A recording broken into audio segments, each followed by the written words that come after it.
Hello मेरे प्यारे प्यारे छोटे भाइयों जो अभी 9वीं 10वीं 8वीं में हैं, आप उनके लिए हम क्लासेस स्टार्ट कर चुके हैं। आज हमारी क्लास 10th यानी कक्षा 10 की मैथ की क्लास है। इस क्लास में आपको प्रश्नावली 1.1 का पूरा कंप्लीट वन शॉट वीडियो है ये, ठीक है। वीडियो या फिर क्लास के अंत तक बने रहना। ये चैप्टर तुम्हारा इजीली कॉन्सेप्ट के साथ, तुम्हारे समझ के साथ ये कंप्लीट हो जाएगा, तो वीडियो के अंत तक बने रहना, ठीक है। अगर आपको ऑफलाइन भी पढ़ना है तो ऑफलाइन इस तरह आपको हमसे पढ़ सकते हैं, ठीक है। तो चलो स्टार्ट करते हैं। मैंने पहले पढ़ा चुका था लेकिन ये अभी वीडियो बीच में रुक गई थी, इसलिए अब हम चलो शुरू से करते हैं आपके लिए, ठीक है। तो पहला आपका देखो, इसको हमको मिटाना पड़ेगा क्योंकि आपको अभी हमने शुरू किया है और आपको समझ में नहीं आया होगा, ठीक है। ये हाँ। आपको क्या करना है, जब भी पर मेरी क्लास लेना तो सबसे पहले दो चीज लेकर बैठनी। पहला तो एक रफ ले लो, ठीक है। जो भी पर मैं आपको लिखना नहीं है, देखो आपको हैंड रिटन नोट मैं आपको दे दूंगा, बस आपको रफ और पेन में वो जो मैं बोलूंगा कि आप इनका गुणा करो, ये वाला क्वेश्चन आप करो, तो ये आपको रफ में करना है, ठीक है। तो देखो पहला अगर आप देखोगे, मतलब कि पहला प्रश्नावली 1.1 में पहला क्वेश्चन है कि HCF ज्ञात करना है। पहला क्वेश्चन क्या है मैं आपको पढ़ के बताता हूँ कि निम्नलिखित संख्याओं का HCF ज्ञात करें कौन सी विधि से, न्यूक्लिड विभाजन एल्गोरिथम के द्वारा, ठीक है। तो मैंने आपको बताया, मतलब कि पहले बताया था लेकिन वीडियो रुक गई थी कि HCF जो होता है वो होता है हायर कॉमन फैक्टर। इसको ज्ञात करने के दो तरीके होते हैं। कौन सा तरीका, दो तरीके होते हैं। तो एक तो हो गया आपका न्यूक्लिड विभाजन, ठीक है, न्यूक्लिड विभाजन, और दूसरा होता है गुणनखंड, ठीक है। तो इस वीडियो में हम न्यूक्लिड विभाजन को पढ़ने वाले हैं और फिर अगली वीडियो में या फिर अपना प्रश्नावली 1.2 में हम गुणनखंड को पढ़ेंगे, ठीक है। तो आज हमारा कौन सा टॉपिक है, न्यूक्लिड विभाजन। इस न्यूक्लिड विभाजन प्रमेय का उपयोग करके हम HCF निकालेंगे, ठीक है। और फिर बाद में आपको ये निकालना बता दूंगा इस विधि से, ठीक है। तो चलो बात करते हैं न्यूक्लिड विभाजन एल्गोरिथम क्या होता है। न्यूक्लिड विभाजन एल्गोरिथम का सूत्र होता है, कौन सा होता है, कौन सा होता है, ये होता है, मार्कर चल जा, A बराबर, मार्कर नहीं चल रहा, सॉरी, हाँ, न्यूक्लिड विभाजन प्रमेयिका का जो सूत्र होता है वो होता है A बराबर B into Q plus R होता है। अब ये क्या होता है, A कहाँ से आ गया, B Q कहाँ से आ गया। तो देखो जब तुम किसी भी संख्या का भाग करते हो, जैसे कि 21 का भाग करते हैं हम 2 से, तो 2 1 कम 2 हो जाएगा, ठीक है। ये पूरा कट जाएगा, बचेगा 1, ठीक है। तो देखो इसमें जो आपका 21 है, इसमें तो 21 A की भूमिका निभाता है, ठीक है। 21 को A कहते हैं, अब B हम कहते हैं 2 को, ठीक है। और जो ये 1 आया है तो इसको Q बोल देंगे, और जो हमारा शेष फल बचा है तो इसको R बोल देंगे, ठीक है। क्या बोल देंगे, R बोल देंगे। तो इन्हीं को हम इस तरह एडजस्ट करते हैं, जैसे A ये हो गया, B A जो है तो मान लो 21 है तो हमने लिख दिया 21, ठीक है। B कहाँ है, 2 हो गया, Q कहाँ है, इंटू 1 हो गया, और बात करें R कहाँ है तो R 1 हो गया। तो ये होता है हमारा मतलब कि न्यूक्लिड विभाजन एल्गोरिथम। हमको इसी तरह इसको हल करना है। दो संख्याएं हमको दी गई हैं, 135 और 225। अब इसको हम भाग करेंगे। सबसे बड़ी संख्या कौन सी है, मतलब कि बड़ी संख्या कौन सी है, तो लिखेंगे 225 बड़ी है 135 से। आगे इधर हल लिखना, ठीक है, हल। तो 225 बड़ी है 135 से, तो 135 का भाग देंगे किसमें, 225 में। तो कितनी बार जाएगा, अगर हम इसको भाग दें एक बार तो 135 ही आएगा, और इसको 0 उतार देंगे। अब हमको क्या करना है कि 12 में से अगर आपके 3 चले जाएंगे तो 90 बचेगा, ठीक है। तो अब इसका मेन पार्ट आता है। मेन पार्ट क्या है कि हमको लिखना है प्रथम चरण में, क्या इसमें, जैसे कि मैंने लिखा प्रथम चरण।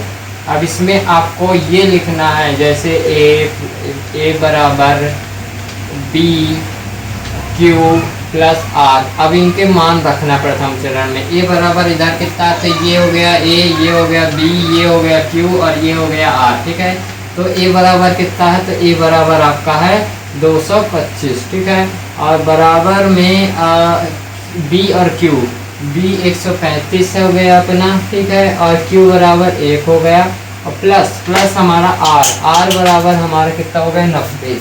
ये हो गया हमारा ये प्रथम चरण। ठीक है, अब क्या करेंगे कि हम इसका फिर से भाग करेंगे। क्यों, जब तक ये पूरा नहीं कट जाता तब तक भाग करेंगे 135। अब क्या करेंगे कि भाग में 90 को ही ले लेंगे। ये जो 35 है ये जो इधर आ जाएगा, इधर आ जाएगा, ये 35 पुनः इसमें आ जाएगा। ठीक है, तो अब भाग करेंगे 35 दूनी 70, 35 दूनी कितना हो जाएगा, मतलब 35, 90 दूनी 180, जो कि इससे ज़्यादा हो जाएगा तो एक ही बार लेंगे। कितनी बार, एक बार, तो 90 हो जाएगा। इसको काटेंगे तो 45 आएगा अपने हाथ में। कैसे आएगा 45, तो 5 का 5 उतर जाएगा, 9 काटेंगे तो 5 आ जाएगा। ठीक है, तो अब हमारा क्या लिखना, अब हमको द्वितीय चरण लिखना। क्या लिखना है, द्वितीय चरण। द्वितीय चरण जब लिखेंगे तो इसमें हम फिर से करेंगे कि ए बराबर कहाँ, अब इसको इसमें हमको ए बराबर लेना। ए क्या हो जाएगा, तो 135 हमारा ए हो जाएगा, तो 135 बराबर बी कौन सा, बी 90 हो जाएगा हमारा। ठीक है, बी क्या हो जाएगा हमारा 90, बी हो जाएगा। ठीक है, 90।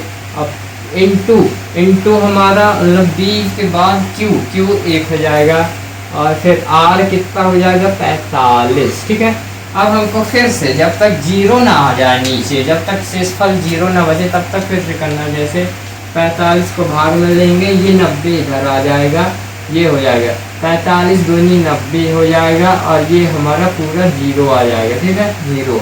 तो देखो अब हमारे तृतीय चरण में जीरो आता, तो लिखेंगे तृतीय चरण में, क्या लिखेंगे, लिखेंगे तृतीय चरण। कौन सा चरण है अपने, तृतीय चरण, तृतीय चरण। इसमें जो है ए कौन सा अपना, तो ए हमारा 90 है, बी 45 हो गया, और क्यू हमारा 2 हो गया, और शेषफल अपना 0 बचा। ठीक है, तो जो लास्ट में हमको बचता, मतलब कि जो हमारा लास्ट में बी बचता है वही हमारा HCF होता है। ठीक है, तो हम इसमें लिख देंगे अतः 225 और 135 का HCF क्या होगा, 45 होगा। क्या होगा, 45। लास्ट में जो हमारा यहाँ का ये क्या कहलाता है हमारा बी, लास्ट में जो बी बचता है वही हमारा क्या होता है HCF, हायर कॉमन फैक्टर। ठीक है, क्या होता है HCF, हायर कॉमन फैक्टर। ठीक है, ये होता है। अगर मैं आप ये हो गया। ठीक है, अब इसको गुणनखंड बाद में बताएंगे। ये हो गया। ठीक है, अब इसका सेकंड क्वेश्चन है आपका कौन सा है, 196, उसको करते हैं। ठीक है, ये हो गया। अब आप इसको जब मैं बोलूँ तो अभी आपको इसको नहीं लिखना। ठीक है, मैं जब बोलूँगा तब लिखना, या फिर आपको हैंड रिटन नोट की PDF मिल जाएगी टेलीग्राम में, आपको हैंड रिटन नोट की PDF मिल जाएगी, वहाँ से तुम टेलीग्राम से हैंड रिटन नोट की PDF ले लेना। ठीक है, अभी इसको मत लिखो तुम, सीधी सी बात है। अब चलो चलते हैं अपन नेक्स्ट की ओर, मतलब कि आगे की ओर। अपना दूसरा क्वेश्चन क्या था, दूसरा क्वेश्चन तुम सबसे पहले किताब में देखो। तो जब भी पर मैंने बोला पहले से ही कि तुम मेरे से अगर तुमको पढ़ना तो सबसे पहले किताब और रफ तुमको रखना होगा साथ में। ठीक है, क्या रखना होगा, किताब और रफ में, किताब और रफ और पेन अपने साथ में रखो। और फिर जो मैं बोलूँ वो बस करना, उसमें ज़्यादा गोदागाली नहीं करना। अगर मैं बोलूँ उसमें इसका गुणा करो तो वो गुणा करना है, कमेंट में लिख देना है। मैं बोलूँ इसका भाग करो तो ये करना। ठीक है, तो देखो ये दूसरा क्वेश्चन बताओ, दूसरा क्वेश्चन टाइप कर दो। तो दूसरा क्वेश्चन है आपका ये 196 और 38 22 0, ये ही है ना आपका दूसरा क्वेश्चन। टाइप कर दो, कमेंट कर दो हाँ। ठीक है, अब देखो इसमें कौन सा बड़ा है, तो 196 छोटा किससे, 38 220 से। तो हम 196 को भाग कर देंगे 38 22 0 से, ठीक है। तो ये कितनी बार में जाएगा? तो सबसे पहले तो ये एक ही बार में जाएगा। कितनी बार में? 196, ठीक है। तो ये आएगा इधर, कितना आएगा? तो 6 6 12 आ जाएगा इधर, ठीक है। और ये हो गया 18, ठीक है। 17 17 में से 9 गए तो कितना बचेगा? 17 में से 9 गए, 17 में से 9 गए तो 8 बचेगा, 8 बचेगा। 17 में से नहीं, 8 कहाँ बचेगा? देखो ये इसको हम अलग से घटाते हैं, जैसे 19 हो गया, ठीक है। अगर इधर 17 है, 17 में से 9 चला गया तो 9 तो वो हो गया, 8 बचेगा, ठीक है। 17 में से 9 गया तो कितना बचेगा? 8 ही बचेगा, ठीक है। अब ये इसमें से इसको एक हाथ से ले ली, 2 बचा, 2 में से 1 ये आ गया, ठीक है। अब इसको 2 को यहाँ उतारेंगे और ये कितनी बार जाएगा? 9 बार जाएगा। कितनी बार? 9 बार में जाएगा। 9 बार में कितना आएगा? 9 छक्का 54 होता, 9 छक्का 54, 6 9 54, 54 के 5 हो जाएगा, ठीक है। 9 हाँ 9 9 81, 81 5 कितना होता है? 81, 81 5 86 होता है, हासिल 8, ठीक है। 86 का 6 8 हो गया, ठीक है। 9 9 9 18, 18 में 1 घटा दो 17, ठीक है। ये हो गया। अब इसमें हम घटाएंगे, जैसे कि 12 में 4 घटाएंगे तो 8 आ जाएगा, 8 4 12 होता है। ये हो गया 5 5 5 यानी 15, 15 में जब हम 6 घटाएंगे तो हमारा 8 बचेगा, ठीक है। अब इस 0 को इसमें उतार देंगे। कितना? 0 को इसमें उतार देंगे। अब 5 बार जाएगा, ठीक है। तो 5 बार में जाएगा तो 980 पूरा कट जाएगा, ठीक है। 905 का गुणा कर लो ना आप, वैसे भी 5 छक्का 30 आ जाएगा, 30 में 3 बचा, ठीक है। 5 9 45, 45 3 48 का 8 आ जाएगा, बचा 4, ठीक है। 5 से कम 5, 5 4 9 हो जाएगा, ठीक है। तो इसमें सबसे अच्छी बात क्या हुई कि आपका प्रथम चरण में ही कंप्लीट हो गया। कैसे? प्रथम चरण में जैसे कि ए बराबर बी क्यू आर होता है, ठीक है। तो ए इसमें क्या है? ए इसमें ये हो जाएगा, बी ये हो जाएगा, क्यू ये हो जाएगा, आर इधर हो जाएगा, इसमें 0 ही बचेगा, ठीक है। तो देखो ए बराबर कितना है अपना? तो ए बराबर 38 2 2 0 है, ठीक है। और 196 इंटू कितना? 195 हो जाएगा और प्लस 0। तो इसमें जो सब मैंने पहले बताया कि SCF क्या होता है, जो यहाँ आता है, यहाँ से ये अगर इससे काटा जाए वो और 0 आ जाए तो SCF ये कहलाता है, ठीक है। तो यहाँ तुम लिख लेना, अतः 196 और 38 22 0 का HCF कितना होगा? 195 होगा। कितना होगा? 195 होगा, ठीक है। अब बात करते हैं अपन तीसरे की। कौन सा? तीसरा भी है आपके पास, 1 2 3। तीसरा कौन सा है आपका? तीसरा है 600 नहीं, तीसरा है 800। अभी यार ये मार्कर बीच बीच में नहीं चलते। 867 और 225 है, नहीं 252 255, ठीक है। ये हो गया। अब इसको क्या करना है? सबसे पहले ढूंढना बड़ा कौन है। तो 867 बड़ा है 255 से, तो भाग करेंगे इधर, क्योंकि इधर पूजे गए, ठीक है। ये इसका अलग होगा, ठीक है। तो भाग करेंगे जैसे कि 255 को भाग करेंगे 8 6 7 से, ठीक है। तो ये कितने बार में जाएगा? ठीक है, कितने बार में जाएगा? ये जाएगा 3 बार में। कितने बार में जाएगा? 3 बार में। क्यों? क्योंकि तुम देख सकते हो ना, 2 5 5 इंटू 3, 3 5 6 15 की 1 3 5 15 1 16 1 3 2 6 1 7, तो ये आ जाएगा 7 6 5। इधर जाएगा 2, इधर जाएगा 0, ये आएगा 102 हो जाएगा इधर। ठीक है, कितना हो जाएगा? 102। अब 102 कट रहा, नहीं कट रहा, ठीक है, ये शेष पर बचा। तो अब हमारा यहाँ से हमारा क्या निकलता है? प्रथम चरण। क्या निकलता है? प्रथम चरण। प्रथम चरण। प्रथम चरण में एक कितना है? तो 800 नहीं था, ए कितना है? तो 867 है। और बी कितना है? तो 255 अपना बी हो गया। इंटू क्यू, क्यू कितना है तो 3 हो गया, और आर कितना है तो 102 हमारा आर हो गया। ठीक है, 102 आर हो गया। अब क्या करेंगे, अभी तो हमको 0 नहीं मिला लास्ट में से इस पल में, तो फिर से करेंगे भाग 255 को इससे। ठीक है, तो ये कितने बार में जाएगा, 2 हो गया, 2 4 हो गया, 2 4 2 3 6 हो जाएगा, 2 चौको 8 हो जाएगा। ठीक है, 2 चौको 8 हो जाएगा, ये 2 बार में। हाँ, इसको हम 2 बार में जाएंगे तो कितना हो जाएगा, 2 4। ठीक है, तो ये इधर आ जाएगा 1, ये आ जाएगा 5, ये 51 आ जाएगा। ठीक है, 51 कितना आ जाएगा, 51। तो अब हमारा इधर से द्वितीय चरण स्टार्ट हुआ, दूसरा चरण आ गया। ठीक है, कौन सा आ गया, द्वितीय चरण।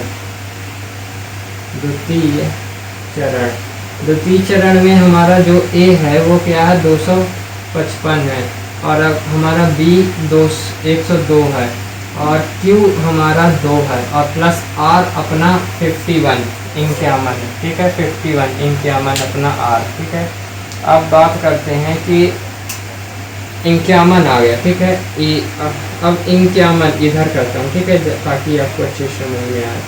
51 का भाग करेंगे 102 में। ठीक है, तो ये जो है इधर चला जाएगा इधर। ठीक है, ये आ गया 51 दूनी, देखो ये तो काट दिया जाए। 51 बीच बीच में मार्कर कर देता। ठीक है, देखो 51 का 2 हो जाएगा, ये 10 हो जाएगा, ये 3 हो जाएगा, ये 105 हो जाएगा। 2 बार में ही ये चला जाएगा। ठीक है, 2 बार में 102 कट गया पूरा। तो अपना आता है अब तृतीय चरण, क्या आता है, तृतीय चरण। तृतीय चरण में अपना ए कितना है, 102 है, और बी कितना है, 51 है, 51 है, इंटू 2 हो गया हमारा जो क्यू, और आर अपना कितना है, आर अपना 0। ठीक है, तो अब जो बताओ कि अतः हम इसमें कैसे लिखेंगे कि अतः 867 और 255 का HCF कितना होगा, 51 होगा। कितना होगा, 51 51 होगा, ये होगा। ठीक है, ये होता है HCF। ठीक है, ये हो गया अपना HCF। कितना हो गया, HCF 51। ठीक है, अब बात करते हैं क्वेश्चन की ओर बढ़ते हैं, क्योंकि अब इसके बाद अपने क्वेश्चन है। ठीक है, आशा करता हूँ कि आपको समझ में आया होगा। ठीक है, देखो अब इसको हटाते हैं, आपको हैंड रिटन नोट मिल जाएगी, आपको कुछ करने की ज़रूरत नहीं है, बस आपको टेलीग्राम ज्वाइन करने की ज़रूरत है। वहाँ आपको हैंड रिटन नोट मैं आपको दे दूँगा। ठीक है, आप उसको छपवा लेना, या फिर उस हैंड रिटन नोट को देख के अपनी कॉपी बना लेना। ठीक है, उसको देख के लिख लेना। ठीक है, देखो अब अपना दूसरा क्वेश्चन है कि दर्शाइए कि कोई भी धनात्मक विषम पूर्णांक 6q प्लस 1 या 6q प्लस 3 या 6q प्लस 5 के रूप में होता है।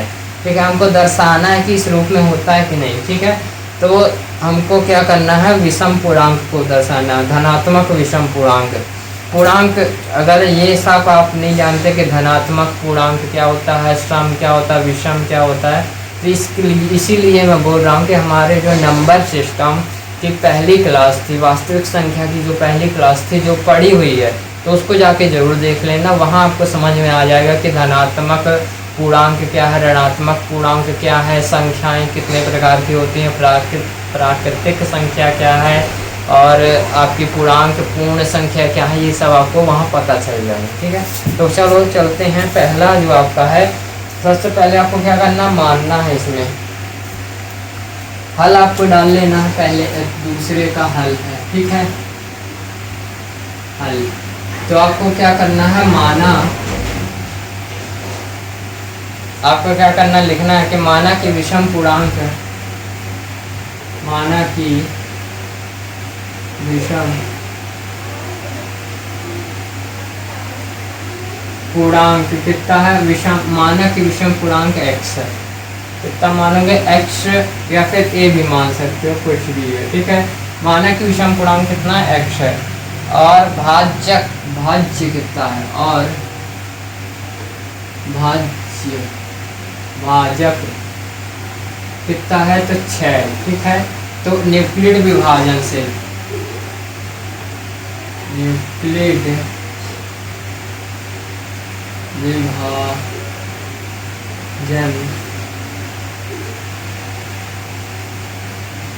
प्रमेयिका से, ठीक है। न्यूक्लिड विभाजन प्रमेयिका से आप बात करते हैं, तो इसमें क्या होगा, न्यूक्लिड विभाजन प्रमेयिका क्या होती है, A बराबर होती है BQ प्लस R होती है, ठीक है। तो इसमें हमने क्या माना, विषम पूर्णांक A है और धनात्मक भाज्य कितना है, 6 है। तो इसमें क्या हो जाएगा कि A बराबर हमारा 6Q हो जाएगा प्लस R, ठीक है। तो अब बात करते हैं कि R के मान क्या होंगे। देखो R के, जैसे कि अगर हम किसी 6 को भाग करते हैं A से, मतलब कि यहाँ A आता है बीच में, ठीक है। तो ये जो Q है, Q आएगा इधर, ठीक है। अब जो इधर R आएगा, इधर नीचे जो R आएगा, तो ये 6 से छोटा होगा कि ना होगा, 6 से छोटा ही होगा, ठीक है। तो 6 से छोटा कितना होगा, या तो 0 होगा, या 1 होगा, या 2 होगा, या 3 होगा, या 4 होगा, या 5 होगा, या 6 होगा, ठीक है। नहीं, 5 होगा, इससे ज़्यादा नहीं होगा, ठीक है।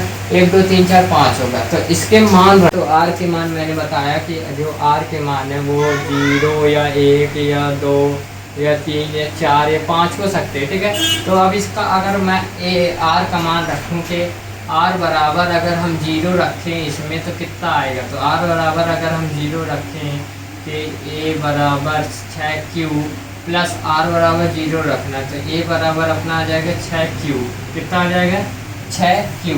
अब क्वेश्चन को और पढ़ो कि क्या कह रहा है कि धनात्मक विषम पूर्णांक में जहाँ Q कोई एक पूर्णांक, ठीक है। तो R बराबर 0 रखोगे तो कितना आ जाएगा, 6Q, ठीक है। अब क्या है कि अगर आपको विषम मैंने आपको उसमें बताया, तो आप जाके उसमें देख लीजिएगा, इधर भी बता दे रहा हूँ, ठीक है। सम संख्या जो होती हैं, सम संख्या जो 2 से कट जाती हैं, 2 से कट जाती हैं, जो 2 से नहीं कटती वो विषम होती हैं, जो 2 से ना कटे वो होती हैं विषम, ठीक है। जैसे कि 14, 2 से काट दो, 7 बार आएगा, तो ये सम संख्या 14 जो है ये सम संख्या है, 7 नहीं है, ठीक है। अगर हम 7 की बात करें तो 7 ना 2 से कटेगा ना 3 से कटेगा, तो ये क्या है, असम विषम संख्या, ठीक है। सीधी सी बात, जो कट जाए वो सम, जो ना कटे विषम, ठीक है। अगर मैं इसमें अगर जो काटना चाहूँ कि अगर जो इसमें मैं काटना चाहूँ कि जैसे 6Q को 2 से काटूँ तो हमारा आ जाएगा 3Q, तो ये आ जाएगा हमारा 3Q, ठीक है। क्वेश्चन में दिया है ना 3Q के, नहीं दिया, नहीं दिया, तो ये पहला अपना निकला, ठीक है। अब बात करते हैं दूसरे की। अगर हम R बराबर 1 रखते तब क्या होगा, तो A बराबर 6Q प्लस 1 हो जाएगा, कितना, R बराबर हमको 1 रखना है, तो हमने 6Q बराबर R, ठीक है, ये हो जाएगा। अगर हम R बराबर कितना रखें, 2, R बराबर अगर हम 2 रखें तो कितना हो जाएगा, A बराबर 6Q प्लस 2 हो जाएगा, ठीक है। और R बराबर अगर मैं 3 रखूं तो कितना हो जाएगा, A बराबर 6Q प्लस 3 हो जाएगा, ठीक है। कितने मान पूछे उसने, 5 तक पूछे। तो R बराबर हमको 4 रखने पर A बराबर 6Q प्लस 4 हो जाएगा। अब R बराबर अगर हम 5 रखें तो A बराबर 6Q प्लस 5 हो जाएगा, ठीक है। तो इसमें हमको ये विषम भी देखना, सम भी देखना, विषम भी देखना, जो सम विषम हो जाए, ठीक है। देखो इसको हम 2 से काटेंगे तो ये पूरा नहीं कटेगा हमारा, यहाँ 1 नहीं कटेगा। अगर हम इसको 2 से काटेंगे तो 6Q प्लस 2/2, तो ये 3 ये 2 ये कट जाएगा, तो A बराबर आ जाएगा 3Q प्लस 1 आ जाएगा, ठीक है। तो ये भी हमारा नहीं कटेगा, ये भी नहीं कटेगा, ये तो विषम हो गया, ठीक है। ये नहीं कट रहा तो ये विषम है, ये भी अपना विषम हो जाएगा क्योंकि ये भी नहीं कटेगा, ठीक है। मतलब 3 कहाँ से कटेगा। अब इसको अगर हम काटना चाहें तो देखो ए 6 क्यू प्लस 4 तो बटे 2 तो 3 ये हो जाएगा, 2 ये हो जाएगा, ठीक है। तो ए बराबर 3 क्यू प्लस 2, तो ये जो हो जाएगा सम हो जाएगा, ठीक है। ये भी सम, ये भी ठीक है। अब इसको जो काटेंगे तो ये नहीं कटेगा, ये हो जाएगा विषम। तो अपने विषम मान कौन कौन से हैं उनको इनको लिख लो। विषम मान अपना विषम मान अपना कौन सा है, तो विषम मान है ए बराबर 6 क्यू प्लस 1, ठीक है। और विषम मान कौन सा है, ए बराबर 6 क्यू प्लस 3। और विषम मान कौन सा है, ए बराबर 6 क्यू प्लस 5। तो ये अपने विषम मान हो सकते हैं, इसमें आपको आंसर लिखना हो सकते हैं, ठीक है। तो ये आ गया, देखो उसमें क्वेश्चन मतलब क्वेश्चन में देखो कि इतना ये बता रही है, बोल रहा है ना कि 6 क्यू प्लस 1 और ये इतना 3 नहीं, 6 क्यू प्लस 3, 6 क्यू प्लस 5 ये के रूप में होता है। तो आपको लिखना है हाँ ये इसके रूप में होता है, ठीक है, क्योंकि हमने सिद्ध कर दिया। क्योंकि ये नहीं होते, क्योंकि ये कट जाएगा 2 से, तो ये इधर 1 आ जाएगा, ठीक है, ये भी कट जाएगा, लेकिन एक बार ये नहीं कटेगा, नहीं ये कटेगा, ठीक है। तो कौन कौन से होते हैं, तो पहला तो ये हो गया। कौन कौन से होते हैं, तो पहला अपना ये हो गया, दूसरा ये हो गया, तीसरा ये हो गया, ठीक है। ये हो गया अपना आंसर, ठीक है, ये दूसरा आंसर। अब तीसरे आंसर की ओर चलते हैं, ठीक है।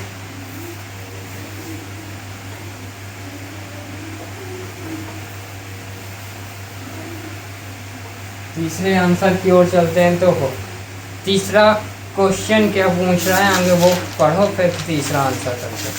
किसी परेड में 106 सदस्यों वाली एक सेना की टुकड़ी को 32 सदस्यों वाले एक आर्मी बैंड में पीछे मार्च करना है। दोनों समूहों को समान संख्या वाले स्तंभों में मार्च करना है। उन स्तंभों की अधिकतम संख्या क्या है जिसमें वे मार्च कर सकते हैं। तो सबसे पहले आपको इसमें जो है सीधी सी बात, इसमें 116 और 32 का जो है आपको न्यूक्लियर विभाजन करना है और उसका HCF निकालना है, ठीक है। HCF पूछ रहा है, मैंने पहले ही बताया। इसमें देखो पूछ कह रहा है उन स्तंभों की अधिकतम संख्या, और HCF यानी हायर कॉमन फैक्टर, यानी अधिकतम संख्या वही होती है, ठीक है। तो आपको क्या लिखना है, आगे आपको लिखना है सेना की टुकड़ों के सदस्यों की संख्या, सेना के टुकड़ी की सदस्यों की, देखो सेना की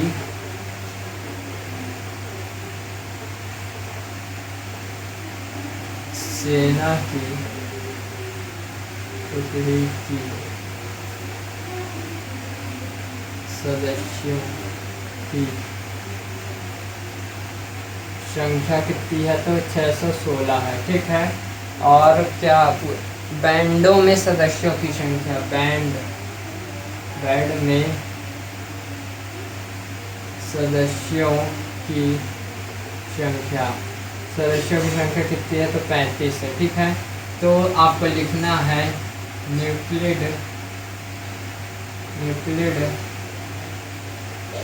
विभाजन प्रमेयिका से, न्यूक्लिड विभाजन प्रमेयिका से। तो इसको 616 बड़ा है 335 से, मतलब कि 35 से, तो 35 × 616। अब ये कितनी बार में जाएगा, इसको काटो। अब देखो जो मैंने आपको रफ निकालने को दिया था ना, तो इसका भाग करो, इसका भाग करके मुझको बताओ, कमेंट में बताना, ठीक है। 5 मिनट मैं आपको दे रहा हूँ, इसका भाग करके बताओ। अब जो आपने रफ निकाला था, जो मैंने बोला था कि रफ निकाल के रखना, बुक निकाल के रखना, तो जो रफ निकाल के अगर तुम रखते हो तो अपनी रफ में क्या करो कि इसका आंसर लिखो, मतलब कि भाग करो, भाग करके बताओ कितना आएगा।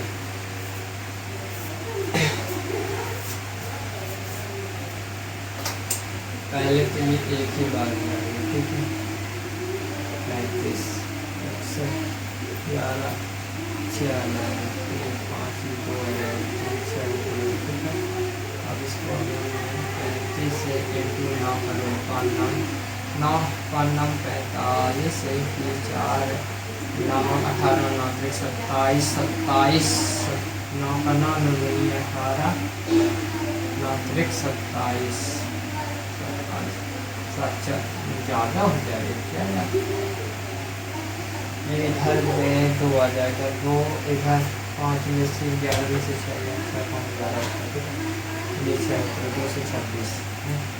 और अगर 5 9 45 की 4, 27 27 28 29 27 28 29 30। आता आएगा क्या? कमेंट करके बताओ, मुझको नहीं पता, सीधी सी बात है।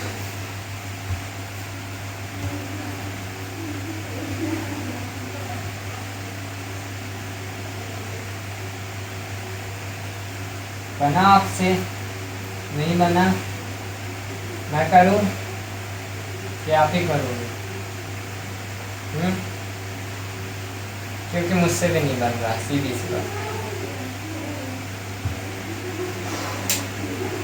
35 देखो इसमें भाग किया, ठीक है, एक बार में गए जाएगा, ठीक है। एक नहीं 616, ये गलत है क्या मेरा? नहीं 616 ही है, 616। हाँ अपना गलत है, सीधी सी बात है, क्योंकि इधर 35 नहीं है, इधर जो है आपका 32 है। देखो इस तरह की छोटी छोटी गलतियाँ होती रहती हैं, सबसे होती हैं, आपसे भी होती होंगी, ठीक है, मेरे से भी होती हैं। आपको कमेंट में बताना चाहिए था कि ये गलत है सर जी, ये गलत है सर जी, ये गलत है सर जी, आप गलत है, ठीक है। तो इसीलिए तो नहीं आ रहा था, नहीं तो आ जाता 32।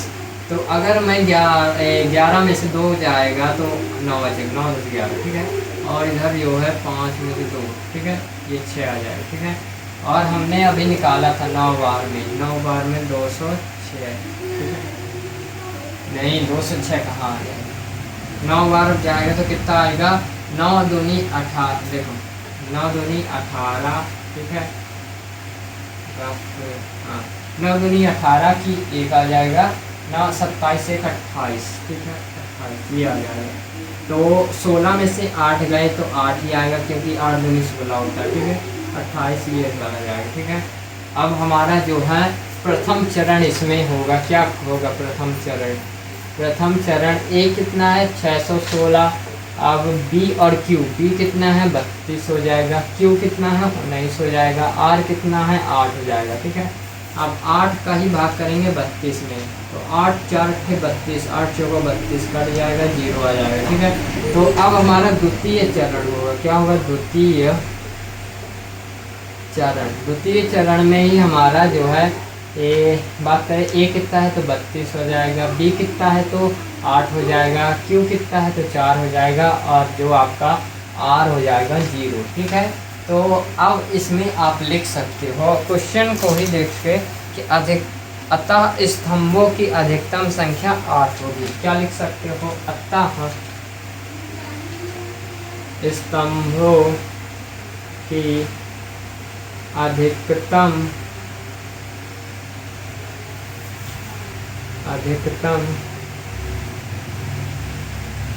संख्या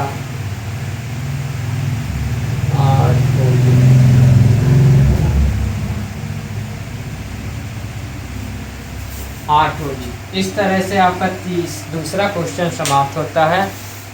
नहीं, ये हमारा तीसरा क्वेश्चन था। कौन सा था? ये हमारा तीसरा क्वेश्चन था, ठीक है। बात करते हैं चौथे क्वेश्चन की। चौथा क्वेश्चन क्या कहता है कि न्यूक्लिड विभाजन प्रमेयिका का प्रयोग करके दर्शाइए कि किसी धनात्मक पूर्णांक का वर्ग किसी पूर्णांक m के लिए 3m या 3m प्लस हो सकता है या नहीं, ठीक है। तो इसमें हमको क्या करना, वर्ग भी करना पड़ेगा। क्या करना पड़ेगा? वर्ग भी करना पड़ेगा, ठीक है। जैसे हमने वो वाला किया था, ये दूसरा किया था ना, सेम वैसे ही है। इसको हम करते हैं। चलो, क्वेश्चन कुछ इस तरह है कि देखो, यूक्लिड विभाजन प्रमेयिका का प्रयोग करके दर्शाइए कि किसी धनात्मक पूर्णांक का वर्ग किसी पूर्णांक m या m 3m या m+1 के रूप में हो सकता है कि नहीं। हमें सिद्ध करना है कि m 3m या 3m+1 के रूप में हो सकता है कि नहीं। तो हमें क्या करना पड़ेगा कि सबसे पहले मानना पड़ेगा कि माना कि कोई धनात्मक पूर्णांक ए है, ठीक है। क्या करेंगे, इधर लिखेंगे हल, इधर लिखेंगे माना कि कोई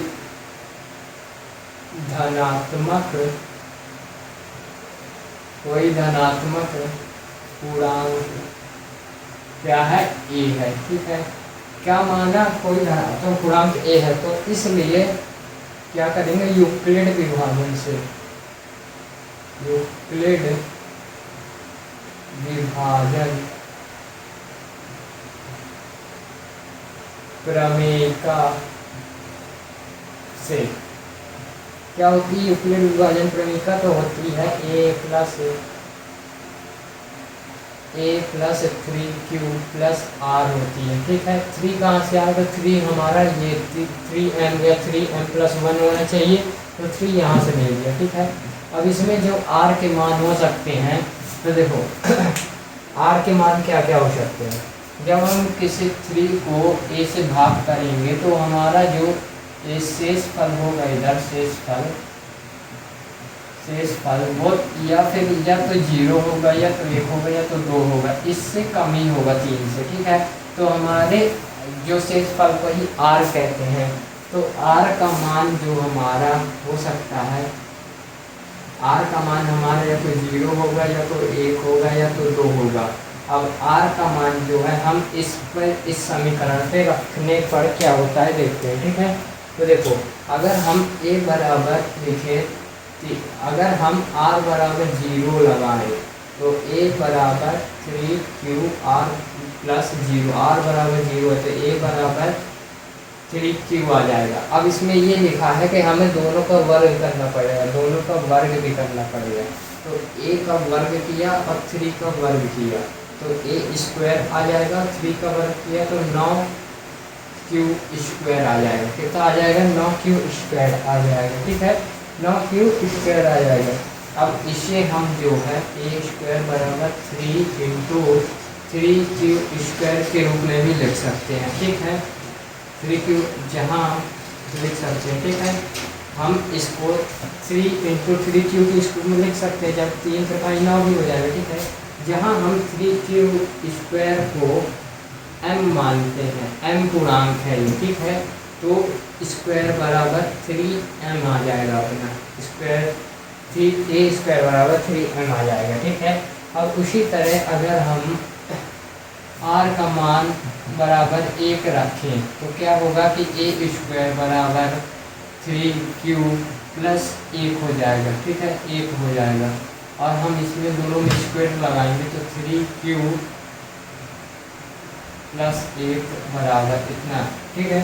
तो अब बात करते हैं कि हमारा कितना आएगा, तो हमारा a² बराबर 9q² रहेगा, ठीक है, फिर 6q रहेगा और फिर 1 रहेगा, ठीक है, कितना रहेगा, इतना आपका आ जाएगा। अब इसको हमको क्या करना है, इसमें 3 अलग कर लेंगे, क्या कर लेंगे, इसमें 3 है जो उसको अलग कर लेंगे, जैसे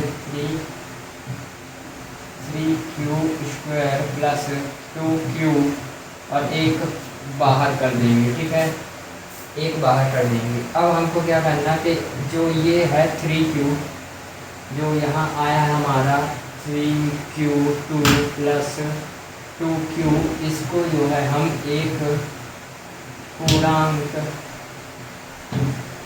है m बराबर, ये एक पूर्णांक है, ठीक है, m के बराबर है तो हम इधर m लिख सकते हैं इसकी जगह, ठीक है, और +1 लिख देंगे।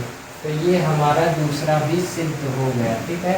तो हमारा पहला सिद्ध हो गया, ये देखो ये इधर 3m, और दूसरा भी सिद्ध हो गया कि ये इस रूप में हो सकता है, ठीक है। तो आप आई होप कि आपको समझ में आया होगा। अब आप इसको जो है लिख सकते हो, अपनी कॉपी में आप इसको उतार सकते हो, लिख सकते हो, ठीक है। जब तक मैं आपका अगला क्वेश्चन देख रहा हूँ, ठीक है, आप इसको लिख लो।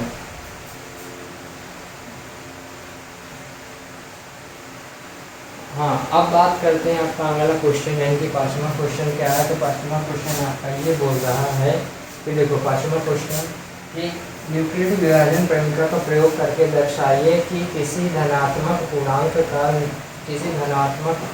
का घन 3m नहीं 9m या 9m+1 या 9m+8 हो सकता है या नहीं। ठीक है, इसी तरह है, बस उसमें इसमें हमने वर्ग किया, उसमें हम क्या करेंगे, धन करेंगे। ठीक है, तो इसमें इस प्रयोग करके बताइए कि किसी धनात्मक पूर्णांक का धन, इसमें क्या लिखा, किसी धनात्मक पूर्णांक का वर्ग। इसमें अगर हम ये वर्ग की जगह घन लिख दें, वर्ग की जगह अगर मैं घन कर दूं, ठीक है, वर्ग की जगह अगर हम घन कर दें, ठीक है, और इसमें क्वेश्चन में m नहीं है, ठीक है, कितना है, 9m है। ठीक है, कितना है, 9m है, हाँ 9m है, और 9m+1 है, 9m+1 है, और क्या है, 9m+1 है, या 9m+ कितना है, 9m+8 है। ठीक है, 9m+8 है।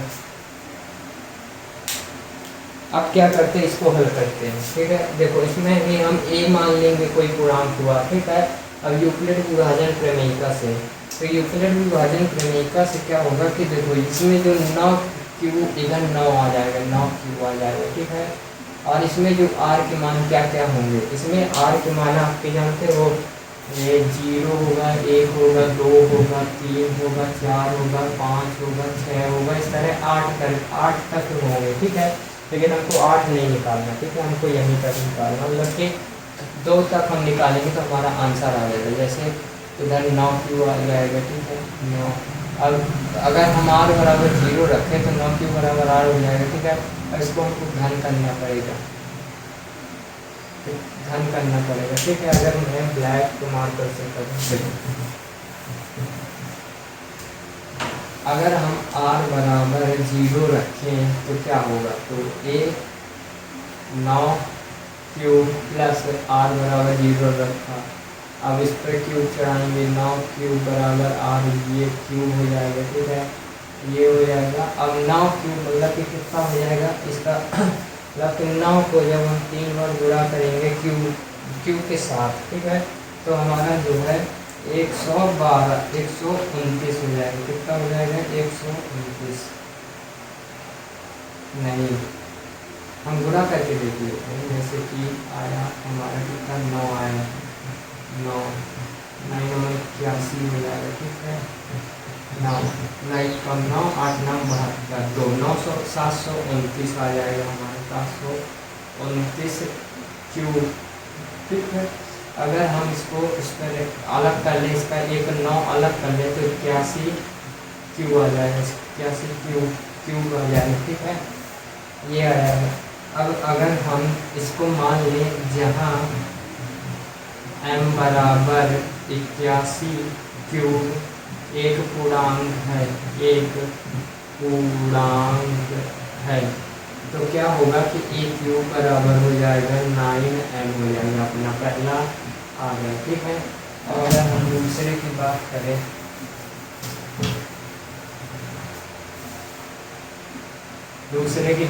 तो देखो अगर हम r बराबर 1 रखें, कितना रखें, r बराबर 1 रखने पर कितना आ जाएगा, तो a बराबर 9q प्लस 1, एक क्यूब, अब दोनों का क्यूब करेंगे,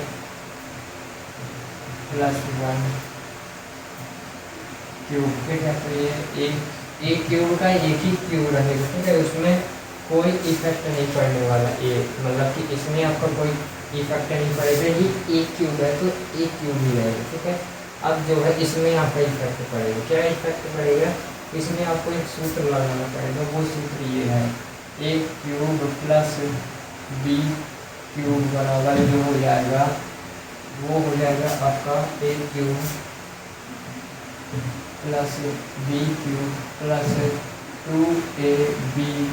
2a स्क्वायर बी हो जाएगा। ठीक है, 2a² भी हो जाएगा, और हाँ 3ab² हो जाएगा, फिर आपका हो जाएगा 3ab² हो जाएगा, b का स्क्वायर कर देंगे चलेगा। ठीक है, तो इस तरह हो जाएगा। तो इसका देखो मैं डायरेक्ट आंसर लिखता हूँ, आप इसको हल कर लेना इसमें रख के, ठीक है, क्योंकि इसमें हल करने पे बहुत ज़्यादा टाइम लगेगा। तो इसका जो आ जाएगा 729 क्यूब प्लस प्लस आपका जानते हो 243 आ जाएगा, क्यूब स्क्वायर आ जाएगा, फिर 227 क्यूब प्लस 1 इतना आपका आ जाएगा, ठीक है। अब इसमें आपको 9 कॉमन लेना पड़ेगा। 9 अगर हम कॉमन ले लें इसमें, जैसे कि क्यू बराबर 9, ठीक है, तो 81 क्यूब आ जाएगा इधर, और इसमें अगर आपका गुणा 9 को गुणा किया है 27 में आ जाएगा, ठीक है, 27 क्यूब स्क्वायर आ जाएगा, ठीक है, 9 का 9 उठाने के 27 आ जाएगा इसमें, ठीक है, प्लस 1 यही रहेगा, ठीक है। अब जो ये इसका है इसको हम मान लेते हैं m बराबर, ठीक है, m बराबर का आया है, ये m एक पूर्णांक है, ठीक है, तो m प्लस 1 हो जाएगा, ठीक है। तो हमारा ये भी आ गया। अगर हम अब इसको, ये भी आ गया हमारा, ठीक है। अब इसको r बराबर हम 1 रखें, तो देखो a बराबर 9, मतलब 1 तो हमने रख दिया, 2 रखेंगे, क्यूब प्लस 2 आ जाएगा, ठीक है। अब क्यूब लगाएंगे इस पर, 9 क्यूब प्लस 2 3 आ जाएगा, ठीक है, क्यूब